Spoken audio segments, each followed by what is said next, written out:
السلام عليكم. إن الحمد لله نحمده ونستعينه ونستغفره ونعوذ بالله من شرور أنفسنا ومن سيئات أعمالنا.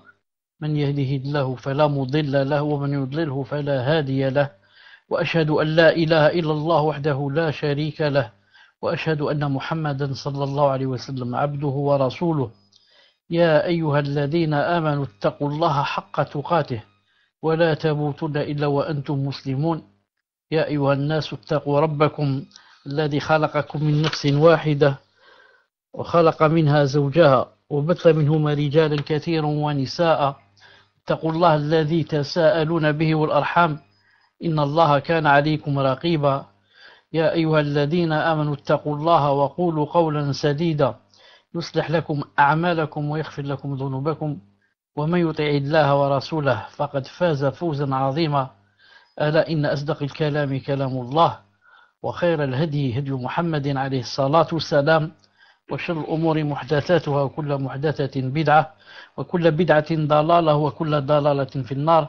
حياكم الله en cette soirée du lundi 2 Rajab 1439 de l'Hégire, correspondant au 19 mars 2018. Inch'Allah Ta'ala, nous sommes toujours avec Aqidat al-Sunnah ou al-Jama'a du Cheikh Ibn Uthaymin rahimahullah Ta'ala. Nous sommes dans exactement dans la croyance que Allah Azza wa Jal ne peut être vu dans ce bas monde, mais que les croyants verront leur Seigneur le jour de la résurrection. Inch'Allah Ta'ala, c'est le dernier cours par rapport à la vision d'Allah Azza wa Jal. On va juste un peu réviser et continuer. Il faut, entre parenthèses, patienter par rapport à la connexion. Connexion qui est très mauvaise et qui... Cette semaine, j'ai fait tous mes efforts pour essayer de régler le problème, j'ai pas pu. Il me semble, Wallahu ta'ala alam, que ça a même intensifié. Que maintenant, ça se déconnecte beaucoup plus. Wallahu ta'ala alam. Celui qui veut apprendre, donc, qu'il patiente jusqu'à ce que Allah subhanahu wa ta'ala nous fasse une solution. Donc, on reprend pour dire la croyance qu'Allah ta'ala le Très-Haut ne peut être vu dans ce bas monde et que les croyants verront leur Seigneur le jour de la résurrection. Donc, نؤمن بأن الله تعالى لا تدركه الأبصار وهو يدرك الأبصار وهو السميع العليم. Donc, nous croyons qu'Allah ta'ala le Très-Haut, que les regards ne peuvent l'atteindre. Cependant, il saisit tous les regards et il est le doux, le parfaitement connaisseur. Naam. Il a dit وَنُؤْمِنُ بِأَنَّ الْمُؤْمِنِينَ يَرَوْنَ رَبَّهُمْ يَوْمَ الْقِيَامَةِ. Car Allah Ta'ala dit وُجُوهٌ يَوْمَئِذٍ نَاظِرَةٌ إِلَى رَبِّهَا نَاظِرَةٌ. Nous croyons que les croyants verront leur Seigneur le jour de la résurrection. À cause du verset, ce jour-là, il y aura des visages resplendissants. Naam. 22, Qiyamah 22, naam, qui regarderont leur Seigneur. Donc, c'est très clair. Ensuite, qu'est-ce qu'on a vu encore? On a parlé de Moussa alayhi salam. On a parlé de Moussa alayhi salam. Où Allah Ta'ala dit وَلَمَّا جَاءَ مُوسَى لِمِيقَاتِنَا وَكَلَّمَهُ رَبُّهُ قَالَ رَبِّ أَرِنِي أَنظُرْ إِلَيْكَ. Et lorsque Moussa vint à notre rendez-vous et que son Seigneur lui eut parlé, il dit: ô mon Seigneur, montre-toi à moi pour que je te voie. Réponse: قال لن تراني ولكن انظر إلى الجبل فإن استقر مكانه فسوف تراني. Tout ça c'est révision, hein? Donc tu ne me verras pas, mais regarde le mont, s'il tient en sa place, alors tu me verras. Alors فلما تجلى ربه للجبل جعله دكا. Lorsque son Seigneur se manifesta au mont, il le pulvérisa. Malgré cela, donc, lorsque son Seigneur, lorsque Allah Azza wa Jalla se manifesta au mont, à la montagne, il pulvérisa la montagne. C'est-à-dire que la montagne elle-même ne put, qui est en roche et en caillou et en roc, ne put résister pour pouvoir le Seigneur, pour pouvoir voir le Seigneur. Tellement, la montagne n'a pas la force nécessaire pour le voir. Et il y a un hadith authentique du prophète sallallahu alayhi wa sallam qui dit que Allah Azza wa Jalla, ici, dans ce passage où il s'est montré au mont, il y dit que le prophète a dit, et le hadith l'a authentifié Cheikh Al-Albani ou bien a dit Hassan, j'ai oublié, mais il existe dans les livres de Cheikh Al-Albani. Il a dit Thabit, que le prophète a mis son pouce sur l'auriculaire, le petit doigt, et sur la phalange d'en haut. Vous voyez l'auriculaire, le dernier doigt, il a 3 phalanges, 3 morceaux, 1, 2, 3. Dernier morceau d'en haut. Il a dit que Allah Ta'ala, que la montagne n'a vu d'Allah Ta'ala que comme ça. Il a dit que comme ça. Juste, c'est rien par rapport au petit doigt, le bout du petit doigt. Et regardez ce qui s'est passé à la montagne. Al-Muhim. On continue. Il a dit wa kharra Moussa sa'iqan.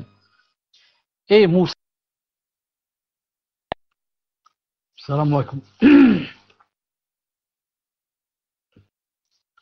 Donc, lorsque Moussa alayhi salam se fut remis de son évanouissement, il a dit Subhanak, je me repens, et je suis le premier des croyants. C'est-à-dire, certains ont dit des croyants que, on ne peut pas te voir dans la dunya. Ça y est. C'est pour ça qu'on a demandé au prophète islam, quand il a fait l'ascension, est-ce que tu as vu Allah subhanahu wa ta'ala? Il a dit Nour, anna arah. Nour, anna arah. C'est-à-dire une lumière. Comment puis-je le voir? Non. Dans un autre hadith rapporté par Muslim, il a dit Ra'aytu Nouran. J'ai vu une lumière. J'ai vu une lumière. Donc la vue le plus juste, Inch'Allah Ta'ala, c'est que le prophète n'a pas vu Allah Azza wa Jal lorsqu'il a fait l'ascension. Ensuite, le hadith long, qu'on a vu déjà, où le prophète a dit. Cher, vous avez perdu le mic. Naam. Quand le prophète a dit j'ai vu mon Seigneur, fi ahsani soura, dans sa plus belle soura, et c'était, il venait de se réveiller. Il était endormi, il venait de se réveiller, donc il a vu ça dans le songe. Il a vu, Allah subhanahu wa ta'ala, dans le songe, il lui a demandé, tu sais pourquoi se disputent les anges? Parce qu'il a mis sa main entre ses épaules, et vous connaissez le hadith, il est long, on l'a expliqué, bi'idhnillah subhanahu wa ta'ala. Naam. Ensuite, on a parlé du verset où Allah Ta'ala dit Yawma yukshafu an saq wa yud'auna lis-sujud fala yastati'un khashi'atan absaruhum tarhaquhum dhillah wa qad kanu yud'auna lis-sujud wa hum salimun. Naam, al-Qalam 42 43. C'est-à-dire le jour où ils affronteront les horreurs du jugement. On a dit que c'est pas vrai, c'est pas ça. La vraie traduction, c'est le jour où Allah subhanahu wa ta'ala montrera son cercle. Le cercle, par rapport à nous, c'est connu. C'est quoi notre cercle? Notre cercle, c'est du genou jusqu'en bas, c'est la jambe inférieure. Non, par rapport à nous. Allah Ta'ala a aussi un cercle qui lui convient. Donc le jour où il va montrer son cercle, et ils seront appelés à la prosternation, mais ils ne le pourront pas. Leurs regards seront abaissés et l'avilissement les couvrira. Or, ils étaient appelés à la prosternation, autant ils étaient sains et saufs. Donc, il y a des gens qui, maintenant il est sain et sauf, il entend l'appel à la prière, il sait que la prière est obligatoire, il n'a aucune excuse, il n'y a pas d'excuse pour laisser la prière, et il ne prie pas. Et ce jour-là, quand Allah Ta'ala viendra pour juger entre les gens, et que il demandera à chaque nation chaque communauté de suivre ce qu'ils adoraient. Donc, les chrétiens vont suivre quelqu'un qui va se représenter comme quoi c'est Isa alayhi salam, les autres comme quoi c'est Moussa alayhi salam, les autres comme quoi. Et chacun va suivre Uzair, chacun va suivre ce qu'il adorait ici. Sauf les croyants ne vont pas bouger de leur place.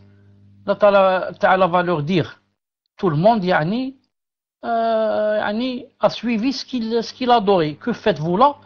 Pourquoi vous les avez pas suivis? Ils vont dire, Ya Allah, nous, ces gens-là, on les a délaissés quand on avait besoin d'eux. Alors qu'en est-il maintenant? Dans la dunya, on avait besoin d'eux, et pourtant on les avait délaissés. Et pourtant on les avait délaissés. Alors qu'en est-il ici? أحوج ما كنا إليهم تركناهم. Qu'est-ce que vous attendez? On attend notre Seigneur. Et s'il vient, vous allez le reconnaître. Naam. Comment? Il va nous montrer son saqr. Il va dévoiler son saqr. Alors Allah Ta'ala va dévoiler son saqr. Et qu'est-ce qui va se passer? Ils seront appelés à la prosternation. Mais ils ne pourront pas. Qui ne pourra pas? Les munafiqoun. Parce que les hypocrites ne vont pas aller quand Allah Ta'ala va dire que chacun suive ce qu'il suivait. Ils vont se mettre du côté des croyants. Comme quoi, yani, Allah Ta'ala, yani, dans la dunya, personne n'a remarqué qu'on était des kuffars. On priait avec les musulmans, on allait avec eux au djihad, on faisait le siyam, on faisait le hajj. Donc ici, peut-être aussi, on peut yani, tromper Allah subhanahu wa ta'ala en nous mettant avec les croyants. Peut-être qu'il va croire qu'on est des croyants. Non. Comme a dit Ta'ala, yukhadi'una Allah alladhina amanu wa ma yakhda'una illa anfusahum. طيب. Mais Allah Ta'ala va yani, leur montrer qu'ils se trompent beaucoup. Et va yani, établir la preuve sur eux. En faisant quoi? En demandant seulement à ce qu'ils croient, à ce qu'ils se prosternent. Et bien sûr, les croyants vont se prosterner quand Allah Ta'ala va montrer son saqr, et les munafiqoun ne pourront pas. Et personne ne pourra qui ne priait pas et qui ne se prosternait pas dans ce bas monde. Allah Ta'ala fera de sorte que sa colonne vertébrale sera comme une barre de fer. Donc s'il essaie, il va tomber sur son visage. Ou alors il tombera sur son dos. Non. Et bon, continue. Tout ça, on l'a dit, bi'idlahi ta'ala. Non. Ensuite, Allah Ta'ala dit فَضُرِبَ بَيْنَهُمْ بِسُورٍ لَهُ بَابٌ بَاطِنُهُ فِيهِ الرَّحْمَةُ وَظَاهِرُهُ مِنْ قِبَلِهِ الْعَذَابُ.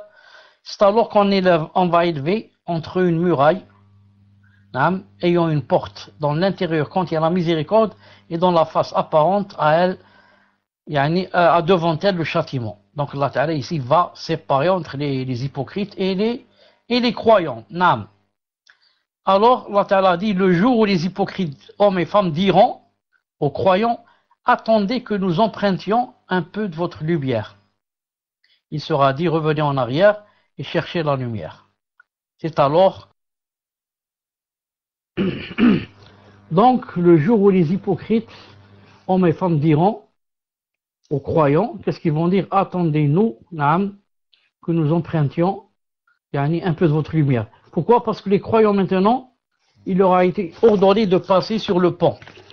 Et si quelqu'un passe le pont, qu'est-ce qu'il attend de l'autre côté? C'est le paradis. Donc, les hypocrites vont en profiter aussi, et essayer de passer aussi sur le pont, comme quoi nous aussi on en est des croyants. Car les kuffars ne vont pas passer sur le pont. Les kuffars vont être jetés directement en enfer. Mais ici, Allah Ta'ala va les arrêter aussi. Pourquoi? Parce que pour passer sur le pont, le pont, on va le passer dans une obscurité totale. Obscurité totale. Donc, sans dire qu'il est très glissant, comme a dit le prophète, très glissant. Donc maintenant, pour passer, il faut de la lumière. Et de la lumière là-bas, il n'y a ni projecteur, ni lampe, ni torche, ni électricité, ni électricien, ni rien. Comment faire pour passer? Donc Allah Ta'ala va donner à chaque personne, chaque croyant, il va lui donner de la lumière, d'après la lumière qu'il avait ici, dans la dunya, la lumière de la foi, la lumière du suivi de la sunna, la lumière de la sincérité, et comme ça. Car nous tous, les croyants, on a tous de la lumière dans nos cœurs. Mais, cela, c'est pas la même lumière que j'ai moi, que tu as toi, qu'à l'autre, etc. Par exemple, la lumière qu'il y a dans le cœur du prophète sallallahu alayhi wa sallam, c'est pas comme par exemple notre lumière. Et la lumière qu'il y a seulement dans le cœur de Abu Bakr Siddiq, c'est pas par exemple comme ma lumière ou ta lumière. Et comme ça. Par exemple, la lumière qu'il y a chez les savants, c'est pas les vrais savants, bien sûr. C'est pas comme la lumière qu'il y a chez les gens de la masse. C'est avec cette lumière qu'on peut passer. Et bien sûr, les hypocrites n'ont aucune lumière. Pourquoi? Leur cœur, c'est obscurité sur obscurité. Le cœur, c'est quoi? C'est kufr. Ils montrent l'islam, mais à l'intérieur, il y a du kufr. Donc, ils vont dire quoi? c'est ça le verset yani, qu'ils vont dire que je vais remettre ici. Naam, une seconde. Que je vais remettre ici. Naam, le verset. Naam, une seconde, je ne l'ai pas encore trouvé. Naam. T'as la lumière. Où est le verset de la lumière? Voilà, le verset. C'est celui-là. Attendez que nous empruntions un peu de votre lumière. Ils vont demander ça aux croyants, bien sûr. Les croyants vont leur dire, revenez en arrière et cherchez de la lumière, car vous avez fait ceci, cela. Ils vont leur citer 3 ou 4 choses mauvaises qu'ils faisaient. Tout ça donc, on l'a dit. Ensuite, on a cité le hadith du prophète sallallahu alayhi wa sallam qui a dit As'aluka ladzat an-nadari ila wajhik. C'est un hadith authentique, rapporté, authentifié par Cheikh Al-Albani. Je te demande le plaisir du regard de ton visage. C'est une preuve que Allah Ta'ala a un visage et que on va le regarder Yawm al-Qiyamah. Sinon, pourquoi il a dit je te demande le plaisir du regard de ton visage si on ne peut pas le voir? Le prophète sallallahu alayhi wa sallam, c'est impossible qu'il demande quelque chose qui ne se fait pas. Donc, s'il a dit je voudrais le plaisir de ton regard, ça veut dire que on le voit Yawm al-Qiyamah. Naam. Ensuite, le prophète alayhi salam a dit dans un hadith authentique, il a dit Innakum satarawna rabbakum, vous verrez Allah Azza wa Jalla tarawna al-qamar, quand vous voyez la lune quand elle est pleine. La tudammun, vous ne faites pas d'effort ni de bousculade ni pour le voir. Et quand vous voyez le soleil, kama tarawna ash-shams sahwan, quand il n'y a pas de sahab. Ici c'est faux, c'est écrit hisab, c'est une faute. Sahab, nuage. Quand vous voyez le soleil, quand il n'y a pas de nuage. Est-ce que c'est difficile de voir le soleil quand il n'y a pas de nuage? On le voit facilement. Non. Je dis comme ça, vous verrez Allah subhanahu azza wa jal. Ensuite, d'après Abu Hurayra radiyallahu ta'ala anhu, que le prophète a dit, ils ont dit, est-ce que nous verrons notre Seigneur le jour de la résurrection? Il a dit, avez-vous du mal à voir la lune la nuit lorsqu'elle est pleine? Ils ont dit non. Alors il a dit, avez-vous du mal à voir le soleil lorsqu'il n'y a pas de nuages? Ils ont dit non. Il a dit, c'est certes ainsi que vous le verrez. C'est certes ainsi que vous le verrez. Naam. Dans un autre hadith, il a dit, il regarda la lune dans une nuit où elle était pleine. Il a dit, certes vous allez voir votre Seigneur quand vous voyez cette lune la nuit, lorsqu'elle est pleine, sans avoir de mal à le voir. Naam. À le voir, peut-être à la voir, la lune. Ainsi, si vous pouvez ne pas être empêché d'accomplir une prière avant le lever du soleil, subh, et avant son coucher, l'asr, alors faites-le. Puis il récita le verset, de ton Seigneur avant avant le lever du soleil et avant le coucher. Ici, il parlait de la vision d'Allah subhanahu wa ta'ala. Ensuite, il a dit, si vous pouvez ne pas être empêché de prier le subh et de prier le asr, alors faites-le. Le subh, c'est avant le lever du soleil et le asr, c'est avant le coucher du soleil. Pourquoi? Qu'est-ce que ça a à voir la salat ici avec la vision d'Allah? Cheikh Ben Baz, rahimahullah ta'ala, a dit dans son Majmou', Nour al-Darb, il a dit, le prophète alayhi salam a cité ici la salat avant le coucher du soleil et l'autre salat avant la salat avant le lever du soleil et la salat avant le coucher du soleil. Il a dit, c'est un peu pour te dire que les croyants verront Allah subhanahu wa ta'ala matin et soir. Le verront matin, comme il y a la prière du matin, et le soir avant le coucher du soleil, aussi ils le verront le soir. Donc si tu veux être de ceux qui voient Allah Ta'ala matin et soir, alors fais beaucoup d'efforts pour ne pas rater, c'est-à-dire pour prier salat subh avant que le soleil ne se lève.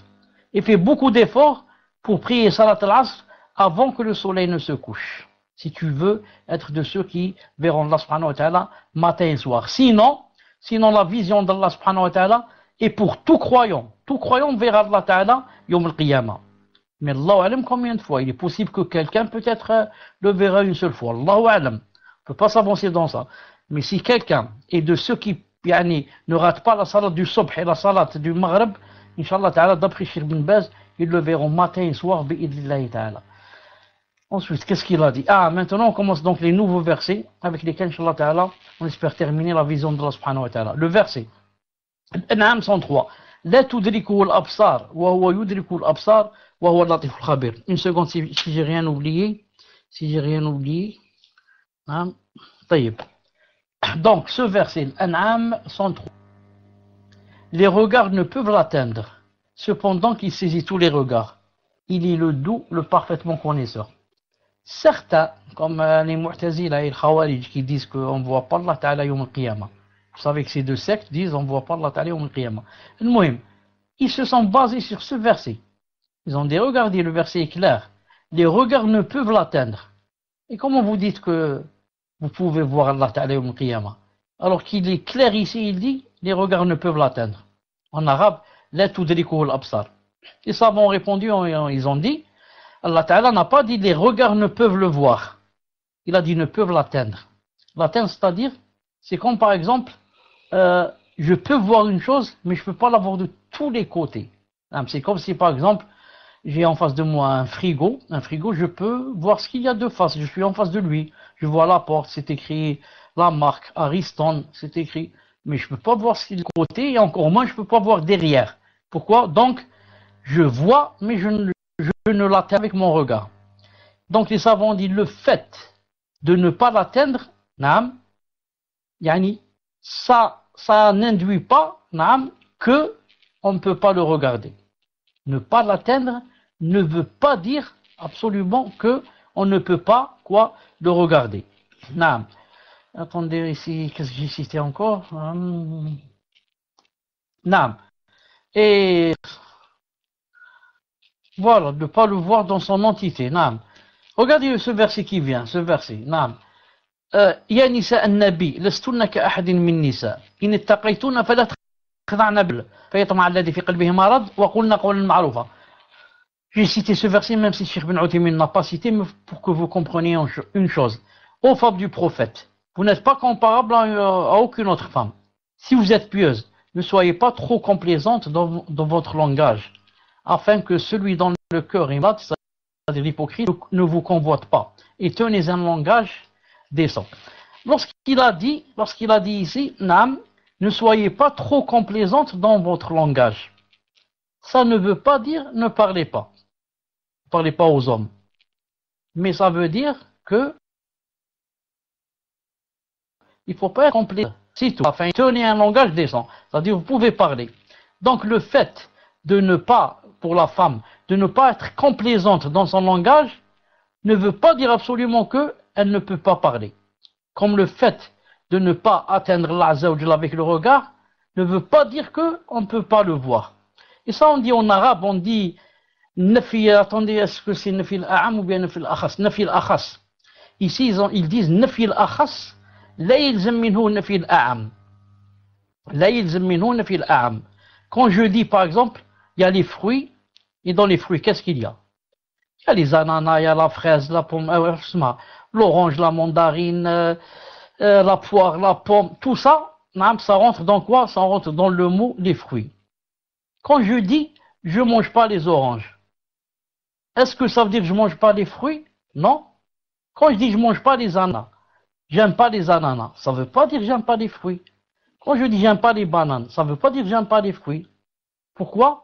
Parce que j'ai enlevé, j'ai repoussé quelque chose de akhas, quelque chose qui se trouve dans la globalité.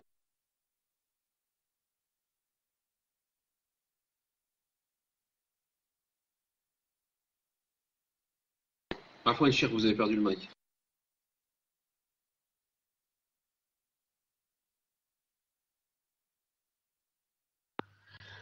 Vous me suivez, Mahmoud, vous me suivez? Vous me suivez?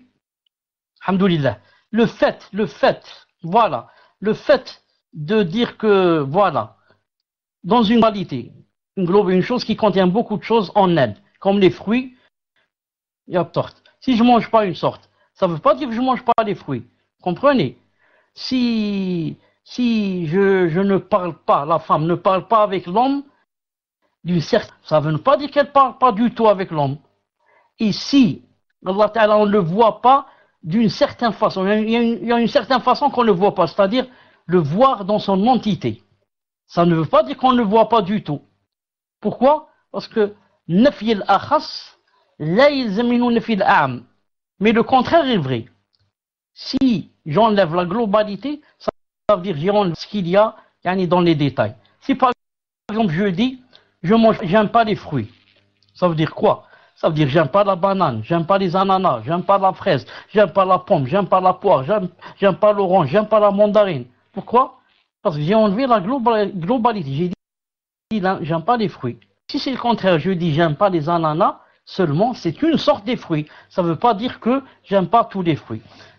J'espère, Inch'Allah Ta'ala, que ceci est clair. Donc, le verset qu'ils ont cité, comme quoi, voilà, le verset ici, les regards ne peuvent l'atteindre, ne veut nullement dire qu'ils ne peuvent pas le voir. Car, ne peuvent l'atteindre, c'est un détail. C'est cette chose qu'ils ne peuvent pas faire. C'est l'atteindre des regards. Mais le voir, c'est possible. Taïb. Maintenant, on va continuer, Inch'Allah Ta'ala. On va dire qu'est-ce qu'il a dit ensuite. Et maintenant, regardez, même ce verset, par exemple. Regardez ce verset. Parce que Allah Ta'ala a dit Shu'ara. فَلَمَّا تَرَى الْجَمْعَانِ قَالَ أَصْحَابُ مُوسَى إِنَّا لَمُدْرَكُونَ نعم. قال كلا إن معي ربي سيهدين قال كلا إن معي ربي سيهدين toujours Shu'ara. À peu près, la traduction à peu près. Puis, quand les deux parties se virent, partie de Moussa et partie de Pharaon, c'est-à-dire les gens de Moussa et les gens de Pharaon, qu'est-ce qu'ils ont dit les gens de Moussa? Nous allons être rejoints. Nous allons être rejoints par qui? Par le Pharaon et son armée. D'ailleurs, Moussa, qu'est-ce qu'il a dit alayhi salam? Il a dit, jamais, car j'ai avec moi mon Seigneur qui va me guider. Car j'ai avec moi mon Seigneur qui va me guider. Quelqu'un va dire, qu'est-ce que ça a à voir avec ce qu'on est en train de dire? Ce qu'on est en train de dire, il faut le comprendre en arabe. Donc, regardez en arabe, il a dit, فَلَمَّا تَرَى الْجَمْعَانِ. Donc, ici, il y a la vision. Les deux parties se virent. Chacun voit l'autre. Naam. Il a dit, قَالَ أَصْحَابُ مُوسَى إِنَّا لَمُدْرَكُونَ. Ils ont dit, nous allons être rejoints de tous les côtés. Il dit jamais, naam. Jamais ça ne se passera, car mon Seigneur va m'aider. Ici, les savants ont dit, le fait, naam, c'est possible de grouper entre les deux, la vision, et en même temps, il n'y a pas de idrak, parce qu'il a dit, فَلَمَّا تَرَى الْجَمْعَانِ تَرَى, il se vire, mais lorsqu'il dit, إِنَّا لَمُدْرَكُونَ, on va être rejoint, il a dit non, c'est pas possible. Donc c'est possible de voir sans se rejoindre. Comme c'est possible de voir de Allah subhanahu wa ta'ala, de le voir, mais sans le voir dans son entité. Voir seulement Allah subhanahu wa ta'ala. Donc le fait de dire que les regards ne peuvent l'atteindre, ça ne veut pas dire qu'ils ne peuvent pas le voir. C'est un peu compliqué à expliquer en français, mais Inch'Allah, faites des efforts pour apprendre l'arabe et vous comprendrez ce que je veux dire et ce que veut dire les savants ici.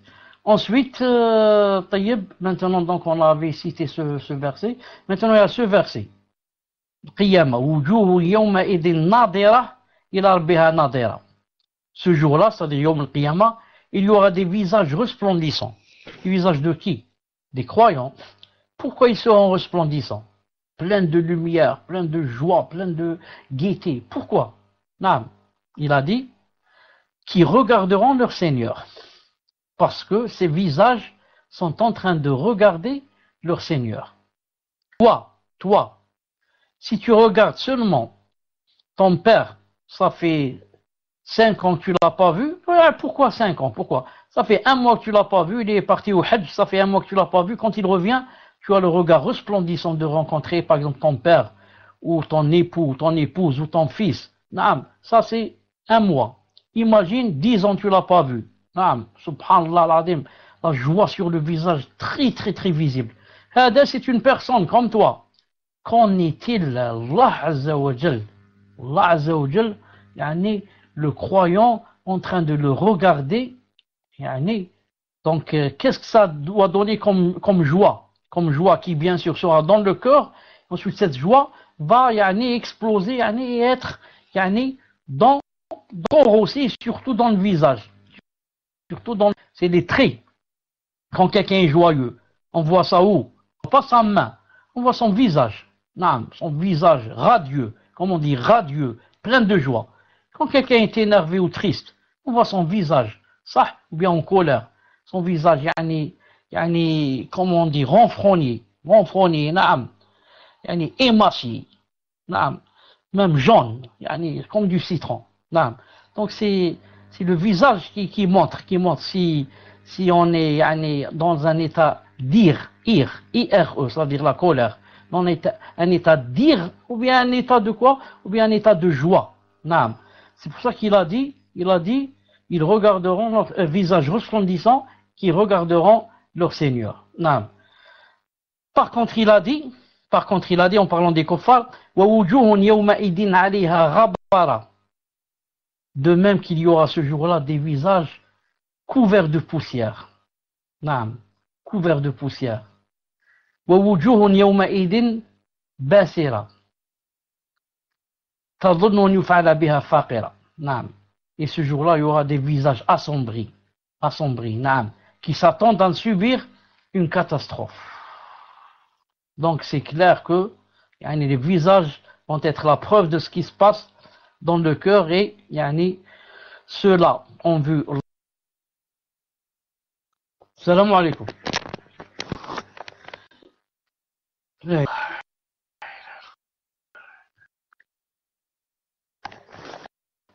Salam alaikum, est-ce que vous entendez? Qaddar Allah, c'est vraiment non seulement fatigant mais dégoûtant. C'est dégoûtant. On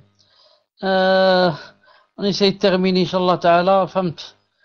Un autre verset qu'a cité Cheikh pour dire que les croyants verront Allah subhanahu wa ta'ala, sourate Al-Insan 11, فَوَقَاهُمُ. Cher, vous avez perdu le mic. Donc Allah les protégera. Donc voici un autre verset qui prouve que les croyants verront Allah. Lorsqu'il a dit Allah les protégera donc du mal de ce jour-là et leur fera rencontrer la splendeur et la joie. Leur fera rencontrer la splendeur et la joie. Donc la splendeur et la joie. De quoi? De quoi? Les savants ont dit que lorsqu'ils verront Allah subhanahu wa ta'ala, naam, ils verront Allah azza wa jal. C'est pour ça qu'il a dit, juste dans le verset ici, il a dit, regardez, il a rabbiha nadira. Avant cela, il a dit, donc il manque un verset. Naam, il manque un verset. Il a dit qu'ils regarderont leur Seigneur. Wujuhun yawma idin nadira ila rabbiha nadira. Naam, wujuhun yawma idin rabbiha nadira. Il manque ici les versets en français, je ne les ai pas. Naam, je ne les ai pas. Ila rabbiha nadira. Donc il manque ici un verset où il est dit que il y aura des regards resplendissants qui regarderont leur Seigneur, Naam. Et un autre verset qui prouve la vision de Allah subhanahu wa ta'ala, lilladhina ahsanu al-husna wa ziyada. À ceux qui agissent en bien et réserver la meilleure.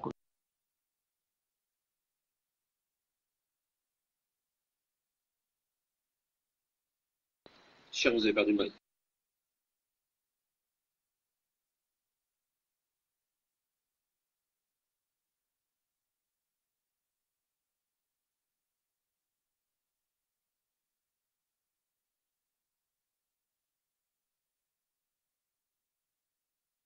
Donc je pense que Cher a encore une connexion. C'est très riche, Inch'Allah.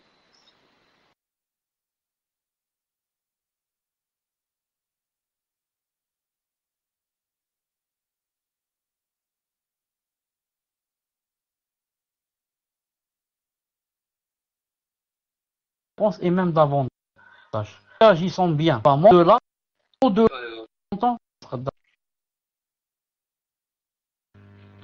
Mahmoud, est-ce que tu m'entends? Astaghfirullah. Naam.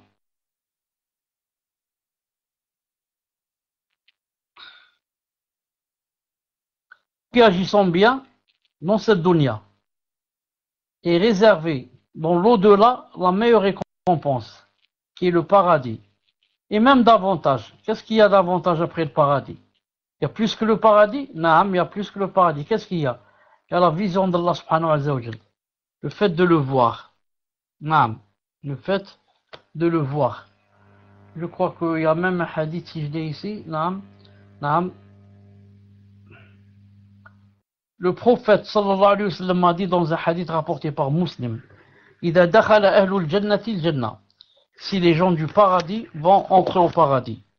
يقول الله تبارك وتعالى, Allah Azza wa Jal va dire, تريدون شيئا أزيدكم, est-ce que vous voulez que je vous, quelque chose que je vous ajoute? فيقولون, alors ils vont répondre, ألم تبيض وجوهنا يا الله سبحانه وتعالى, n'as-tu pas blanchi nos visages?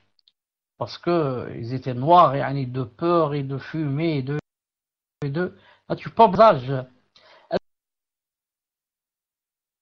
لم تدخلنا الجنة, ne nous a rentré au paradis.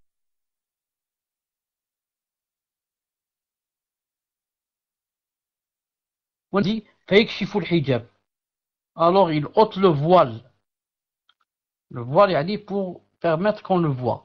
Il a dit فما أعطوا شيئا أحب إليهم من نظر إلى ربهم عز وجل.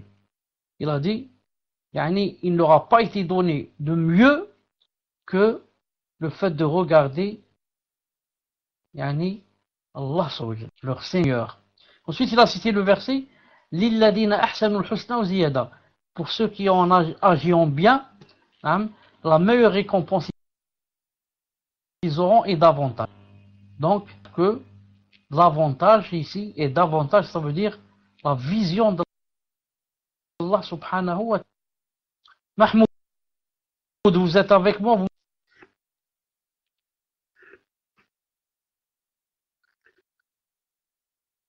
Mahmoud. Et chez vous m'entendez, ça? Vous parlez tout seul, Allahu a'lam. Des petites coupures. Habib, tu as entendu tout ce que j'ai dit? Habib, tu as entendu? Par rapport à la vision et davantage que c'est la vision d'Allah Ta'ala, est-ce que tu as entendu ça? Oui, voire plus, naam. Alhamdulillah. Naam.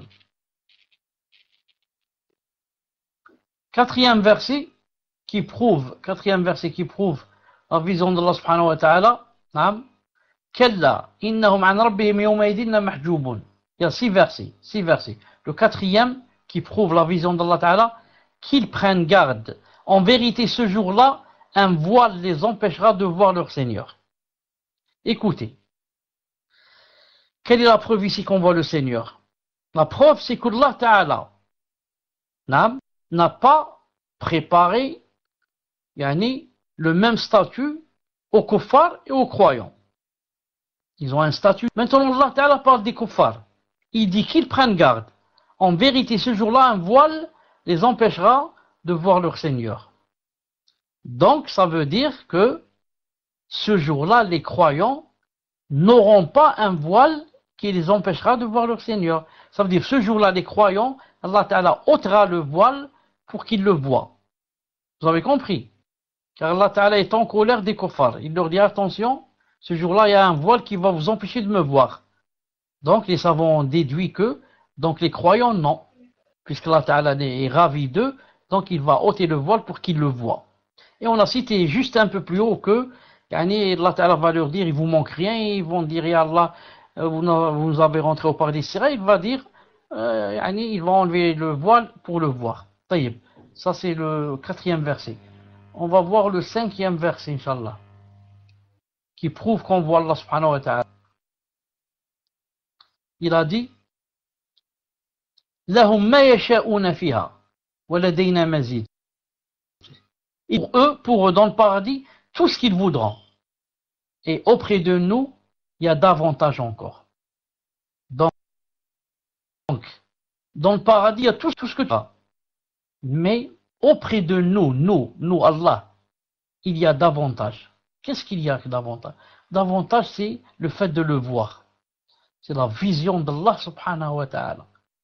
C'est très clair, il a dit auprès de nous.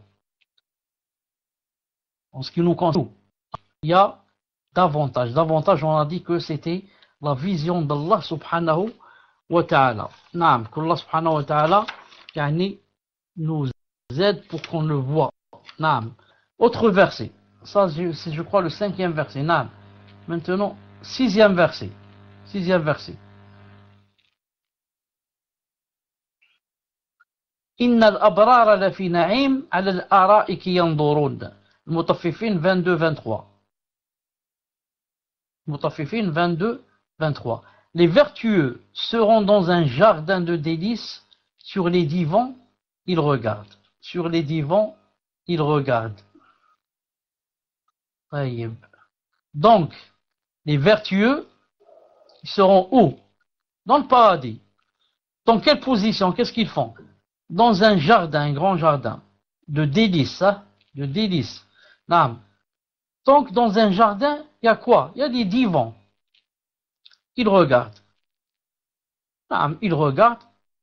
Donc, qu'est-ce qu'ils regardent? Est-ce que ce sont des aveugles pour que Allah Ta'ala il dit ici, ils regardent? Ils sont plus des aveugles, ils regardent les fruits, ils regardent les arbres, ils sont dans un jardin. Non, justement, ils regardent Allah subhanahu wa ta'ala. Naam. Les vertueux, Allah a cité que, à la fin, il a dit, ils regardent. Nous, on sait qu'ils n'étaient pas aveugles ici.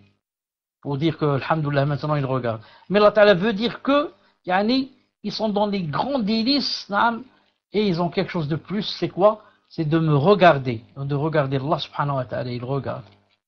Ce verset aussi, c'est un des dalils, naam, que Allah subhanahu wa ta'ala, on le voit et que les gens, Allah wa ta'ala. Donc voici les versets qu'on a cités que seront al-qiyamah par les croyants et ne sera pas vu par les kuffars car les kuffars ne rentreront pas au paradis et Allah ta'ala sera vu au paradis. Quant à dans l'araset, c'est-à-dire là dans l'endroit vaste où il y aura le jugement, les munafiqun, les hypocrites aussi le verront, mais pas la vision réelle, mais la vision de châtiment, la vision de remords, la vision de regret, naam, comme on l'a dit la fois passée, bi'idhnillah subhanahu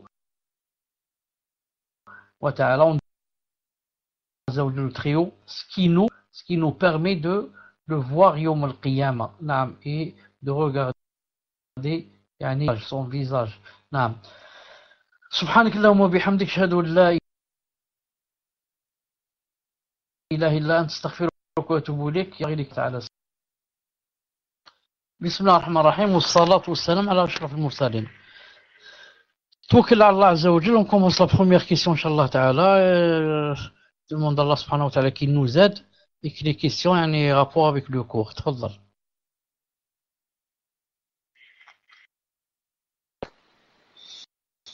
Alaykoum salam wa rahmatullahi wa barakatuh. Jazakallahu khayran wa barakallahu fik Cheikh. Donc, est-ce que vous m'entendez bien déjà, premièrement? Est-ce que il n'y a pas de coupure?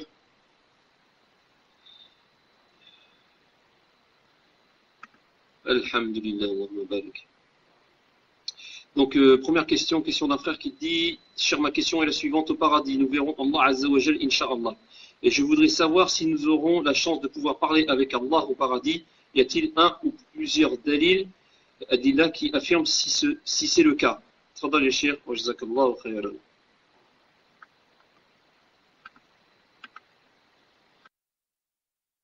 Mahmoud, il y a eu quelques petites coupures. Si c'est possible de répéter la question, Inch'Allah. Non, bien cher. Donc, la personne demande au paradis, nous verrons Allah Azza wa Jal, Inch'Allah. Et je voudrais savoir si nous aurons la chance de pouvoir parler avec Allah au paradis. Y a-t-il un ou plusieurs adila qui affirment si c'est le cas?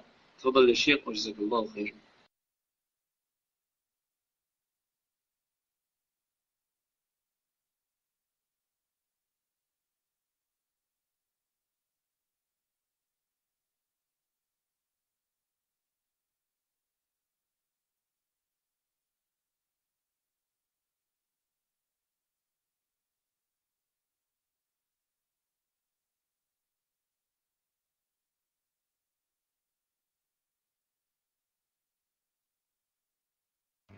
Donc, ta question se coupait, mais alhamdoulilah, je vais la lire. Salam alaikum, cher. Ma question est la suivante. Au paradis, nous verrons Allah subhanahu wa ta'ala. Je voudrais savoir si nous aurons la chance de pouvoir parler avec Allah Azza wa Jalla au paradis. Y a-t-il un ou plusieurs dalils qui affirment si c'est le cas? Est-ce que vous m'avez bien entendu?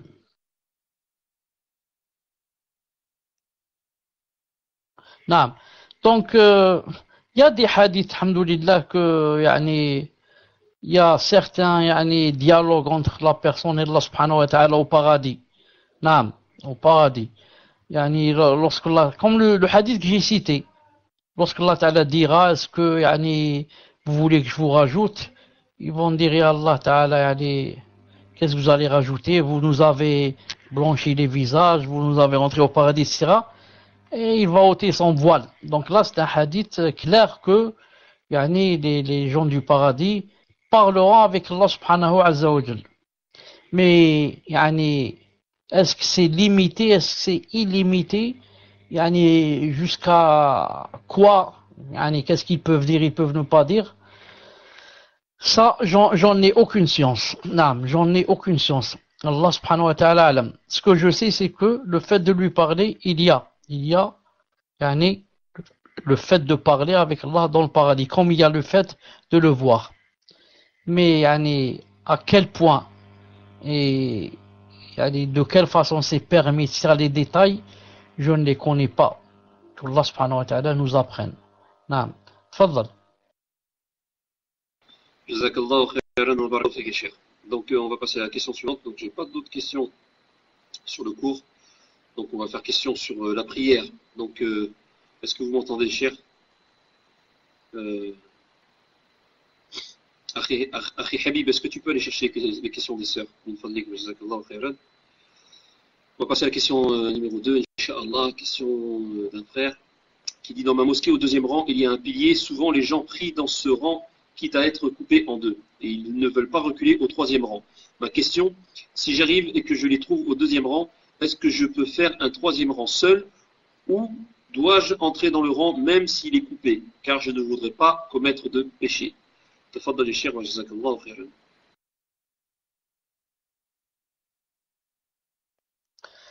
Alaykum salam. Il y a un hadith de certains salafs qui disait que au temps du prophète sallallahu alayhi wa sallam, on nous expulsait yani, des rangs coupés.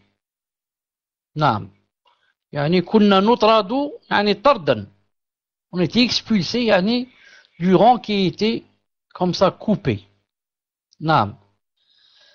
Mais, naam, il y a une ou deux choses que je voudrais dire.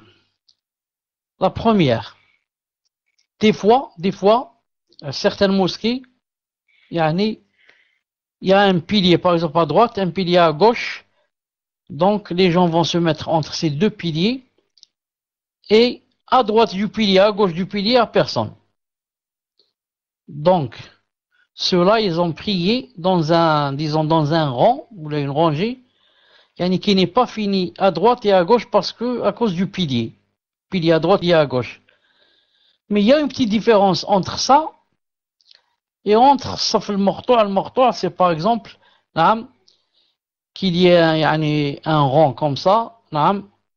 Ensuite, par exemple, il y a quelque chose, une chaise ou un pilier aussi. Ensuite, des gens vont être de part et d'autre du pilier.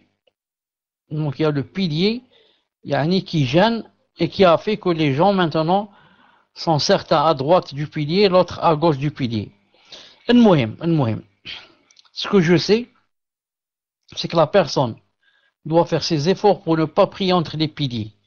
À cause du athar que je viens de citer, comme quoi, au temps du prophète, ils étaient expulsés, hein, des rangs qui étaient coupés, et certains savants ont dit que il y a même une autre sagesse. Même si elle n'a pas été citée dans un hadith authentique, mais les savants ont cité ça.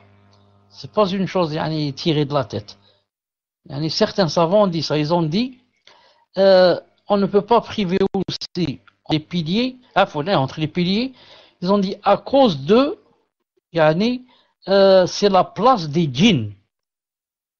Ils ont dit les djinns aussi ont droit à la prière dans la mosquée. Ils ont dit mais c'est là-bas qu'ils prient. Ils ont dit ils prient entre les piliers. C'est pour ça que en allant prier déjà là-bas, déjà tu as pris la place de quelqu'un, une place qui ne t'appartient pas. Et pour certains savants qui ont dit ça. Donc, ce que je voulais dire, aussi une chose importante ici, c'est que si maintenant la mosquée est pleine au point qu'il n'y a aucune place, ici la personne va prier, car elle est dans la darura. Elle n'a plus d'autre solution. Elle ne va pas aller à la maison. Mais c'est le moindre mal. Le moindre mal, c'est de prier dans un rang coupé. Mais je n'ai pas d'autre solution. Surtout les savants ont dit, par exemple, le vendredi. Le vendredi, des fois, la mosquée n'est pas assez grande, il y a beaucoup de monde. Tout le village, par exemple, vient prier dans cette mosquée. On ne va pas dire que maintenant, il n'y a plus de place que le rang coupé, donc je prie pas le Jumu'ah. Je vais aller à la maison. Non. Tu pries et tu es excusé. Pourquoi? Parce que, alhamdoulilah, il y a pas d'autre solution. Quant à la personne qui dit ici, il y a un rang, maintenant il est coupé, mais la mosquée est vide. Ils auraient pu, ces gens-là qui se sont mis dans ce rang, auraient pu ne pas prier entre les piliers, auraient pu avancer un peu ou aller un peu en arrière et prier. Comment qu'il fait? Je dis à cette personne-là, attends un peu, que notre personne rentre et prie avec elle, dans un autre rang. Ne prie pas entre les piliers, car au temps du prophète, ils étaient expulsés des piliers. Wallahu ta'ala alam. Tfaddal. Jazakallahu khairan wa barakallahu fik, cher. Nous allons passer à la question numéro 3, question d'une sœur qui demande au sujet du verset hadith qui a été cité en complément du cours ordonnant aux femmes de ne pas être complaisantes dans leur langage afin que les hypocrites ne les convoitent pas. Quel est le danger pour les femmes d'être convoitées par des hypocrites? Tafadal wa jazakallahu khairan ya cher.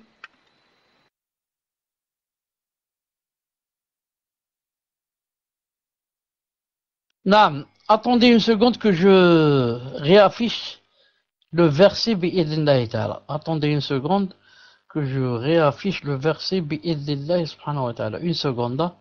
Il n'est pas loin de ma main ici.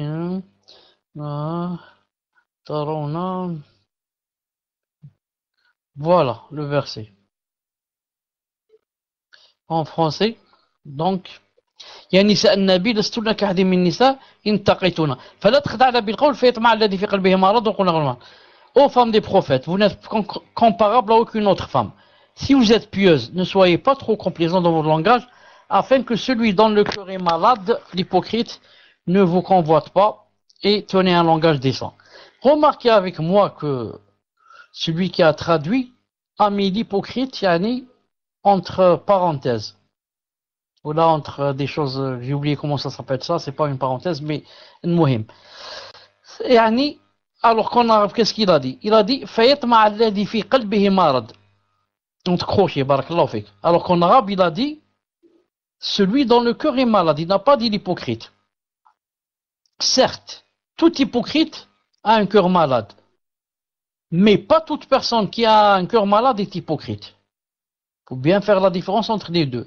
Tout hypocrite est une personne qui a un cœur malade. Comment son cœur n'est pas malade alors qu'il ne croit même pas en Allah Ta'ala. Mais pas toute personne qui a un cœur malade, ça veut dire qu'elle est hypocrite. Car le cœur, il tombe malade et il devient en bonne santé, il tombe malade, devient en bonne santé, et des fois il meurt. Voilà, yadou billah. Donc, ici, c'est pas spécifique pour l'hypocrite. Non, c'est pas spécifique, comme l'exemple tout à l'heure. Ça, c'est pas spécifique pour l'hypocrite. Le cœur qui est malade, ça peut être malade de shahwa. Malade de, comment on dit shahwa, c'est-à-dire de tentation. Non.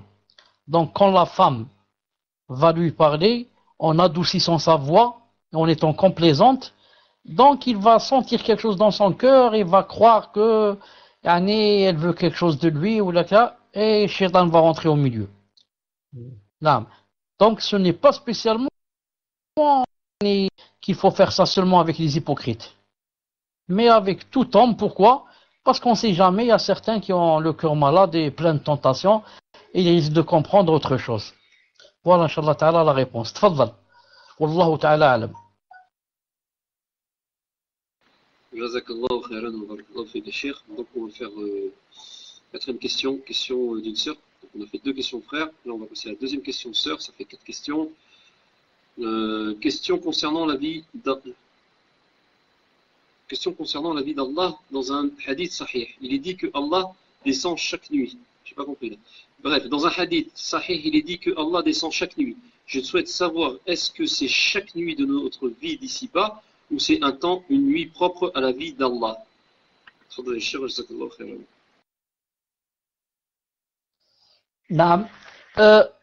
Le hadith est en train de parler à des gens comme nous, et qui vivent une vie comme nous, qui ont le jour et la nuit.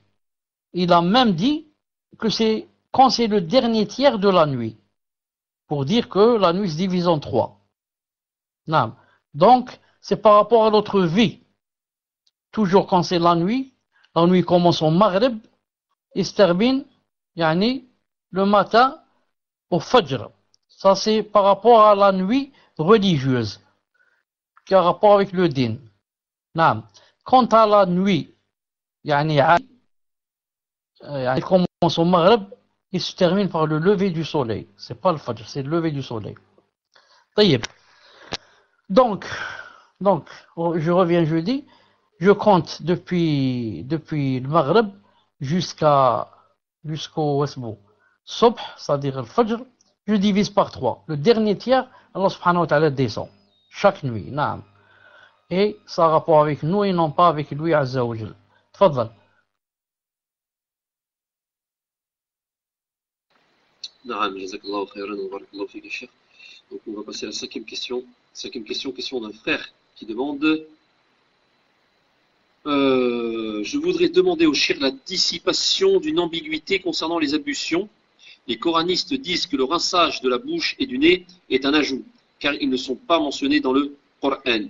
Tafaddal ya Cheikh wa jazakallahu khairan.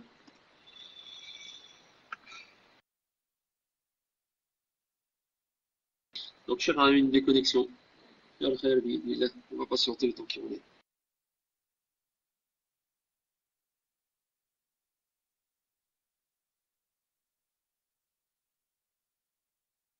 Salam alaikum. Fais saute. Alhamdulillah. Il y a quelqu'un qui m'a montré comment revenir, Inch'Allah, assez vite au Paltok. Alhamdulillah. Au moins, je reviens assez vite, même si je déconnecte. Tfaddal. Allahumma barak ya Cheikh. Donc, je voudrais demander au Cheikh la dissipation d'une ambiguïté concernant les ablutions. Les coranistes disent que c'est un ajout, le rinçage de la bouche et du nez.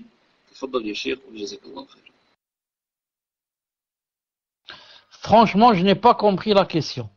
Je n'ai pas compris que veut dire cette personne. En fait, il veut la preuve du fait qu'on rince la bouche et le nez. Voilà. Parce qu'il dit que, par rapport aux coranistes, ils disent que c'est pas dans le Coran, que c'est un ajout, qu'il n'y a aucune preuve pour ça.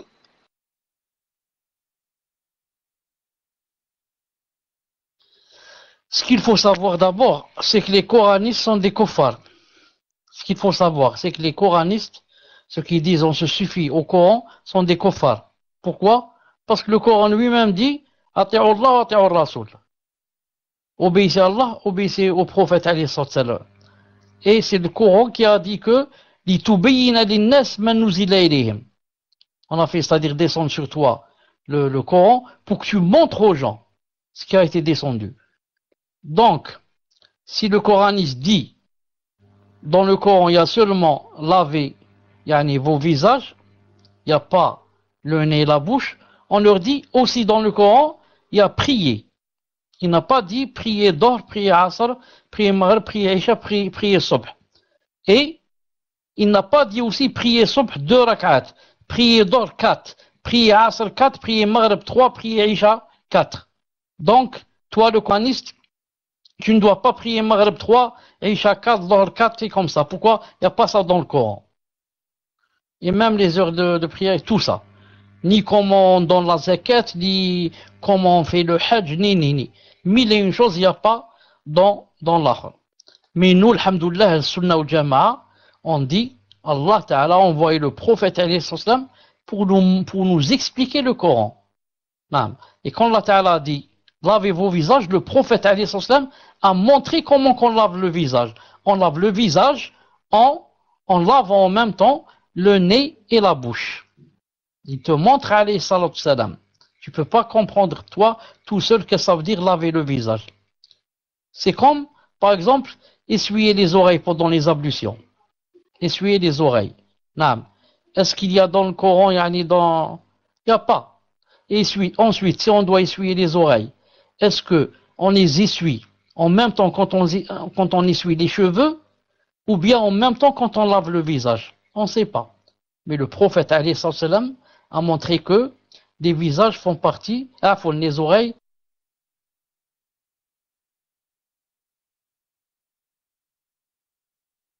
Cher, vous avez perdu le mic. Donc le prophète alayhi salam a dit dans un hadith authentique, il a dit les oreilles udnan min ar-ras. Il a dit les oreilles font partie de la tête. Pour te montrer que c'est quand tu passes ta main sur les têtes qu'en même temps tu laves les oreilles. Sinon, quelqu'un va dire, c'est quand je lave mon visage que en même temps je lave mes oreilles. Car c'est proche de mon visage. On va leur dire non. Le prophète islam, il a dit l'udnan, les oreilles, min ar-ras, font partie de la tête. C'est quand on passe la main sur la tête que en même temps on lave les oreilles. Doit-on débattre avec eux? Non, ce n'est pas la peine. Non, les coranistes, on leur dit,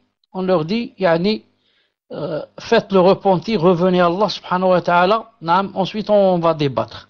Vous-même, qui vous dites, on est coraniste, on suit le Coran, vous montez. Car Allah Ta'ala a dit, Ati'u Allah, ati'u Rasoul, alayhi salam. Et vous n'obéissez pas au prophète sallallahu alayhi wa sallam. Et il a dit, فَلَا وَرْبِكَ لَا يُؤْمِنُونَ حَتَّى يُحَكِّمُكَ فِيمَا شَجَرَ بَيْنَهُمْ. نعم. فَلَا وَرْبِكَ لَا يُؤْمِنُونَ حَتَّى يُحَكِّمُكَ فِيمَا شَجَرَ بَيْنَهُمْ. نعم. Il a dit وَلَا يَجِدُ فِي أَنفُسِهِمْ حَرَجًا مِمَّا قَضَيْتَ وَيُسْلِمُوا تَسْلِيمًا. Regardez une seconde, je vous donne ce verset, une seconde. Très important ce verset. طيب ويسلموا تسليما. Je vais écrire تسليما. Peut-être qu'il va me donner le verset, une seconde. تسليما.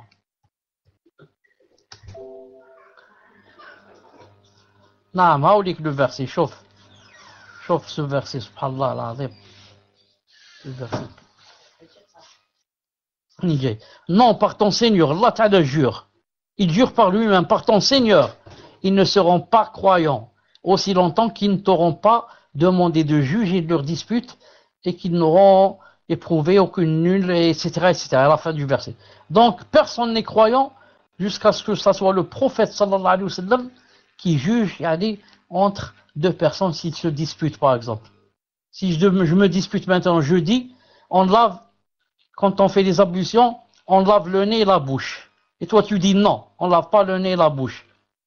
Donc, on n'est pas croyant jusqu'à ce qu'on aille vers le prophète islam, on lui demande de juger. Naam. Et on doit éprouver aucune angoisse de ce qu'il a décidé et on doit se soumettre complètement à sa sentence. Naam. Car c'est lui, alayhi salam, qui nous montre comment adorer Allah subhanahu wa ta'ala. Naam. Et il a dit aussi le verset très connu, il a dit قل إن كنتم تحبون الله فاتبعوني يحببكم الله يغفر لكم. Naam. Regardez ce verset.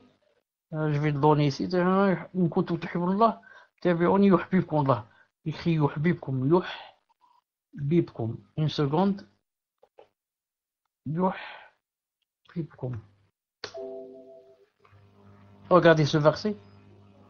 Dit, si vous aimez vraiment Allah Ta'ala, suivez-moi, moi le prophète al-Islam. Alors Allah vous aimera et vous pardonnera vos péchés. Allah est pardonné. Donc, le Coraniste, on lui dit, toi tu aimes Allah? Bien sûr, il dit, j'aime Allah. Alors, regarde ce qu'a dit Allah. Si vous aimez vraiment Allah, suivez-moi. Alors toi, tu suis pas le prophète sallallahu alayhi wa sallam. Regarde le prophète sallallahu alayhi wa sallam, comment il faisait des ablutions. Dans le Bukhari, Muslim, Tirmidhi, Abu Daoud, Ibn Majah, dans le Musnad Ahmed, dans tous les livres des hadiths. Regarde comment, et dans tous les livres du fiqh. Regarde comment ils ont montré que le prophète sallallahu alayhi wa sallam faisait le wudu.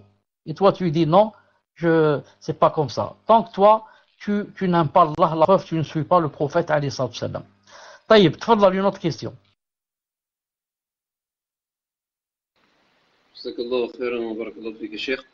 Juste, je voulais rajouter je voulais demander quelque chose.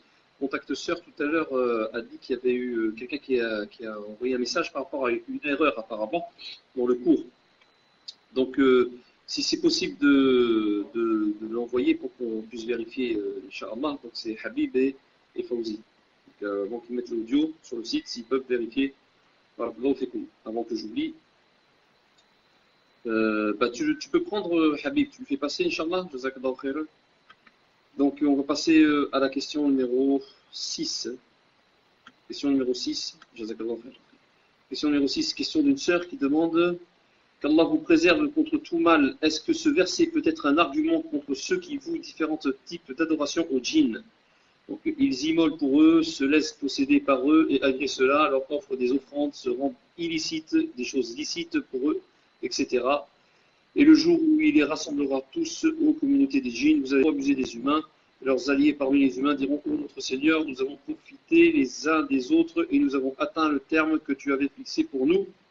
Il leur dira: l'enfer est votre demeure pour y rester éternellement, sauf si Allah en décide autrement. Vraiment, ton Seigneur est sage et omniscient. Les bestiaux. Donc la sœur demande: est-ce que ce verset peut être un argument contre ceux qui vouent différents types d'adoration aux djinns?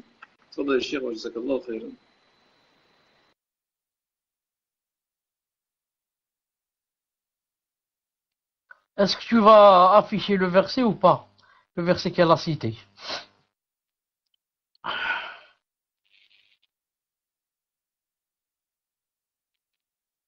Mahmoud, non. Est-ce que ce verset peut être un argument contre eux? C'est normal, ce verset est très clair.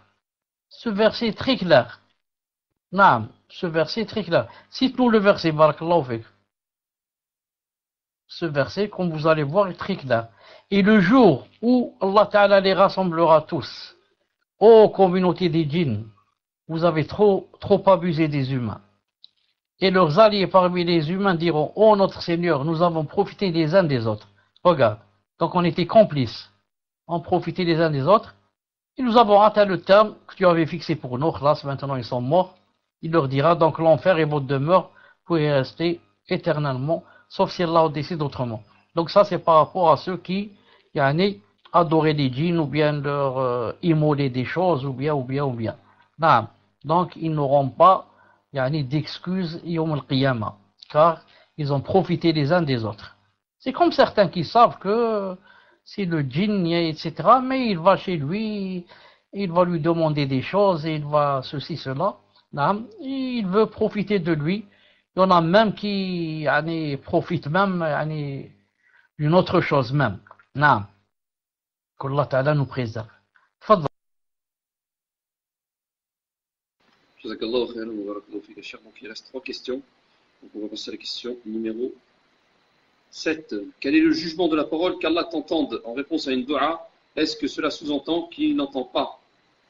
Barakallahu fik, cher. Si tu peux mettre la question en même temps que je la pose. Quel est le jugement de la parole qu'Allah t'entende en réponse à une dua? Est-ce que cela sous-entend qu'il n'entend pas? Tafadhal cher, jazakallahu khairan.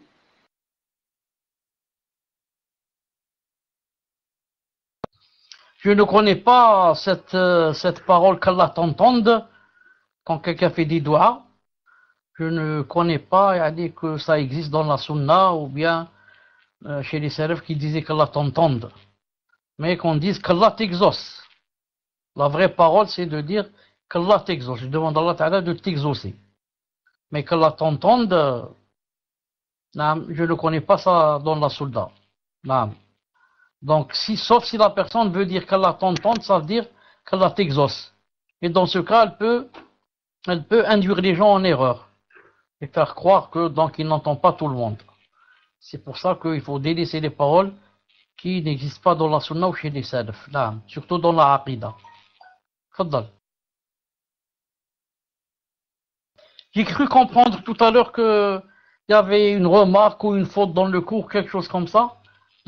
C'est quoi cette faute ou si c'est possible? Je ne sais pas si c'est vraiment une faute. La personne a dit, j'ai cru. Il me semble qu'à un moment, le Cheikh a dit Sarat al-Fajr et al-Maghrib au lieu de dire Sarat al-Fajr et Isha. S'il faut, vous y peut vérifier dans l'audio. Wallahu a'lam.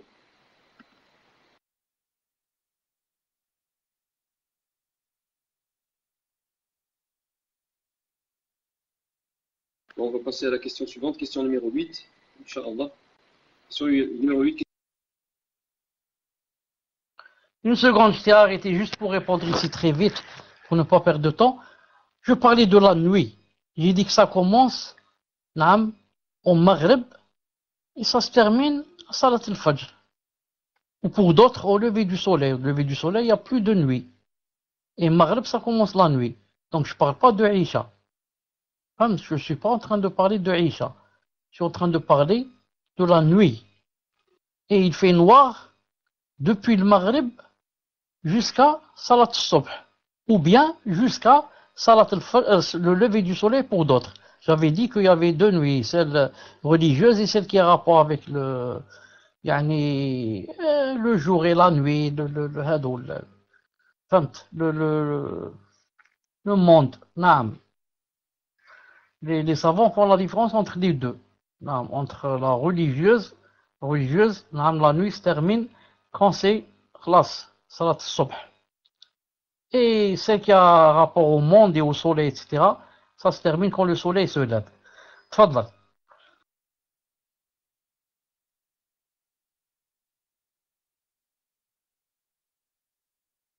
Naam, jazakallahu khairan, ya Cheikh. De toute façon, il serait bien avant que les auditeurs nous envoient c'est-à-dire comme quoi s'il y aurait des erreurs ou quoi que ce soit, de bien savoir, c'est-à-dire de nous dire à quel moment ou à quel moment, parce qu'autrement on va se retrouver avec plein de choses.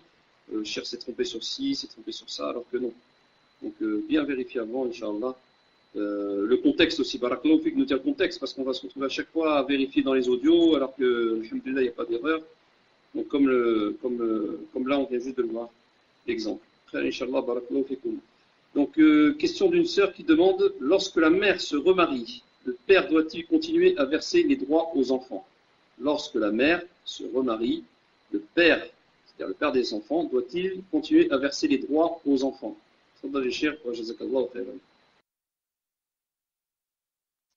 Naam, c'est normal. Ce sont ses enfants et ce n'est pas les enfants de l'homme avec lequel la femme va se marier. Même l'homme déjà peut dire moi je me marie avec toi à condition que, voilà le beau-père, il peut dire moi je me marie avec toi à condition que tes enfants c'est toi qui les nourris par exemple, c'est toi qui leur dépenses. Et comme la mère bien sûr, et comme cette femme peut faire aussi une condition, elle dit je me marie avec toi à condition que ce soit toi qui par exemple nourrisse les enfants, parce qu'elle sait que son mari par exemple ne veut pas dépenser. Mais dans la charia c'est le mari, c'est le père Afwan qui dépense pour ses enfants. C'est pourquoi, quand l'homme divorce la femme, vous savez qu'il ne dépense plus pour elle. Mais par contre, si elle est enceinte, il dépense. Pourquoi? Parce que ce n'est pas pour elle qu'il dépense, mais pour l'enfant qui est dans le ventre de son épouse. Cet enfant, d'où il est venu? Il est venu du père. Donc c'est lui qui a été la cause de cet enfant. Donc c'est son fils ou là son enfant, donc il doit dépenser pour lui. Naam, tfaddal. Fais un peu vite parce que j'ai des invités, hein. Tfaddal. Cher, c'était la fin des questions. On a fait les 5 des sœurs. Non, il y en a une dernière, puisque oui, on en a fait 4 pour les sœurs. Ça. Donc la dernière, bi'idhnillah, et barakallahu fik, ya cher, d'avoir répondu à ces questions qui est très très importante par rapport aux enfants, que le père est responsable de ses enfants. Malheureusement, on trouve beaucoup de sœurs qui se retrouvent avec des enfants et le père des enfants ne prend pas ses responsabilités. Donc la sœur dit, je refais toujours mes ablutions car j'ai des pertes.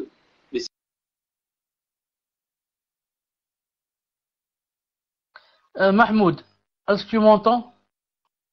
Non, une seconde. Je t'ai coupé exprès là, je voulais faire juste une expérience pour savoir si je peux rentrer vite et ressortir. Famt? C'est juste une expérience, Inch'Allah. طيب. صح.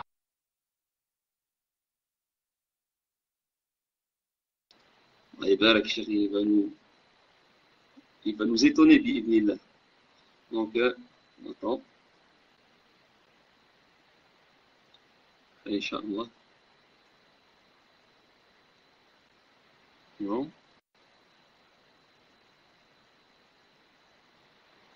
Toujours pas.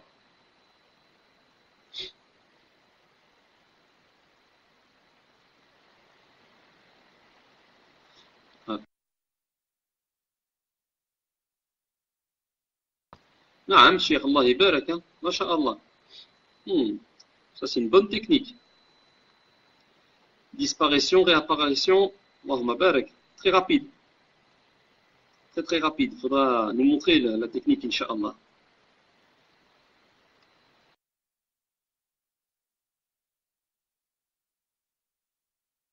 Ah ouais, hein.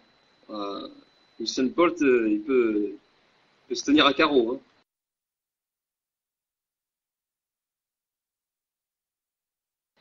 Donc, dernière question, cher. Très très rapide, Allah yabarak, hein. Inch'Allah. Donc, dernière question, question d'une sœur qui dit puisse Allah vous rétribuer grandement, Amin, je refais toujours mes ablutions car j'ai des pertes, mais si je suis en voyage ou je ne suis pas chez moi, j'ai pas compris. Je refais toujours mes ablutions car j'ai des pertes. Même ou c'est je pense que c'est même si je suis en voyage ou je ne suis pas chez moi. Puis-je prier direct sans refaire mes ablutions à cause des pertes, par facilité. تفضل يا شيخ وجزاك الله خيرا.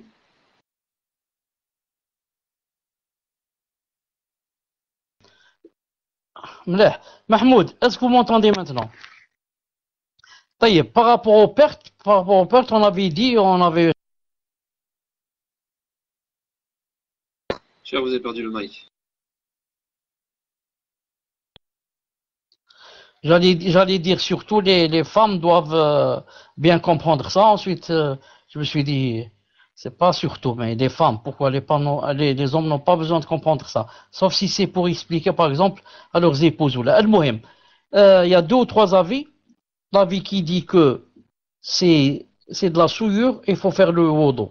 Et l'avis qui dit c'est de la souillure, c'est pas de la souillure, mais il faut faire le wudu. Et l'avis qui dit c'est pas de la souillure, il faut pas faire le wudu. Cheikh Ibn Uthaymin a choisi l'avis moyen. C'est de dire que les pertes ne sont pas de la souillure, mais que quand même la personne doit faire le wudu. Donc, qu'est-ce que gagne la femme? Elle gagne que, puisque ce n'est pas de la souillure. Donc, ce n'est pas la peine qu'elle lave, ou qu'elle frotte ou lave avec de l'eau, ses vêtements intérieurs. Non. Pourquoi? Parce que ce n'est pas de la souillure. C'est quelque chose qui n'est pas souillé, qui vient de sortir d'elle. Et, en même temps, elle doit faire les wudu, parce que c'est quelque chose qui est sorti de son appareil génital. Donc, elle doit faire le wudu. Donc, c'est ça. L'avis, le moyen, il est le meilleur. En même temps, ahwat, pour plus de prudence. Mais, celle qui a les pertes qui coulent, par exemple, beaucoup d'elle, elle peut grouper entre les deux prières. Donc, elle attend le moment où c'est le moment de faire la prière. Quand elle fait le wudu, elle prie par exemple Dhuhr et Asr. Elle prie Maghrib et Isha. Parce que c'est difficile, ces choses-là ne cessent de couler d'elle. Concernant le voyage, pas de règle spécifique. J'ai pas compris cette question. Habib, j'ai pas compris ce que tu veux dire. Cheikh, elle peut mettre une protection et seulement la retirer et ne pas faire les ablutions. Non. Justement, Cheikh Ibn Uthaymin a dit que puisque cette chose est sortie d'elle, elle doit faire les ablutions. Mais ce qu'elle peut ne pas faire, c'est se laver. Laver ses parties et laver ses vêtements. Mais quant à l'wudu, d'après Cheikh Ibn Uthaymin, elle doit faire le wudu. Non. Dans la question, dit être voyageuse. Le voyage, ça ne change rien. Non. Le voyage, c'est la personne peut raccourcir la prière. Il peut grouper, par exemple, entre les deux prières à cause d'une chose pareille. Mais elle ne peut pas, par exemple, ne pas faire le wudu, d'après l'avis de Cheikh Ibn Uthaymin. Wallahu subhanahu wa ta'ala alam. Mahmoud, c'est terminé, Inch'Allah.